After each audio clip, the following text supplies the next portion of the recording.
Bonjour à tous. Joseph vient de dire à l'échanson du Pharaon, celui qui sert les boissons, que le rêve qu'il a eu est un présage de sortie de prison. Dans 3 jours, tu seras libéré et tu vas être rétabli dans ta charge par le Pharaon. Souvenez-vous qu'au départ, au verset 2 de ce chapitre 40 du livre de la Genèse, il nous est dit que le Pharaon a été indigné contre ces 2 chambellans. Alors on ne sait pas exactement quel est le sujet de l'indignation, mais le verset 1 nous dit qu'ils ont offensé leur Seigneur. Alors c'est grave, bien entendu, et c'est pour ça qu'ils sont jetés aux arrêts dans la maison du chef des gardes, c'est-à-dire dans la prison. Et voilà que Joseph vient de lui annoncer une bonne nouvelle. Il lui dit « Le rêve que tu as eu signifie que dans 3 jours, tu seras rétabli dans ta charge. » Et Joseph termine cette explication qu'il reçoit de Dieu par un appel. Il lui dit au verset 14 et 15 « Mais souviens-toi de moi quand tu seras heureux, et agis, je te prie, avec bienveillance envers moi. Rappelle-moi au souvenir du Pharaon, et fais-moi sortir de cette maison, car j'ai été enlevé au pays des Hébreux, et ici même, je n'ai rien fait pour être mis au cachot. »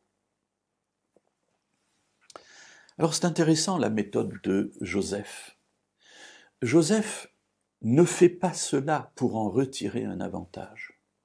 Mais lorsqu'il se trouve dans une situation où il peut avoir un avantage, qui ne détruit pas quelqu'un, qui n'est pas un avantage qu'il prend pour lui, mais dont il dépouille quelqu'un, eh bien, il profite de la situation pour essayer d'avancer dans sa vie. Mes amis, il n'y a pas de mal à cela.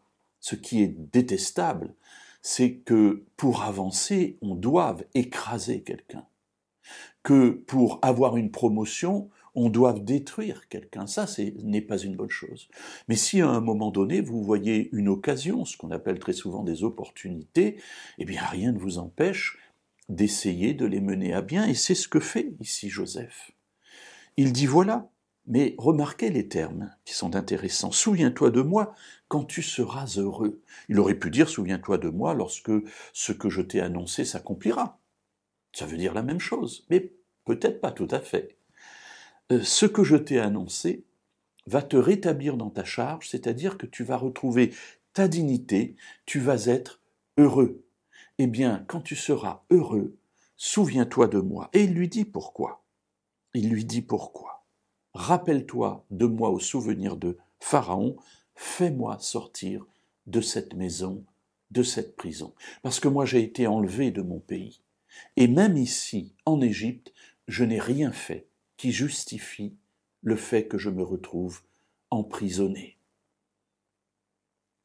Joseph exprime de manière très claire, très simple, ses besoins, ce qu'il désire, ce qu'il attend de l'échanson.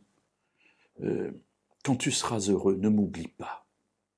Mes amis, sans doute avez-vous dit ce genre de phrase à plusieurs reprises. Qu'est-ce qu'il en est sorti? Nous verrons demain la suite de notre récit, en tout cas pour ce qui concerne Joseph.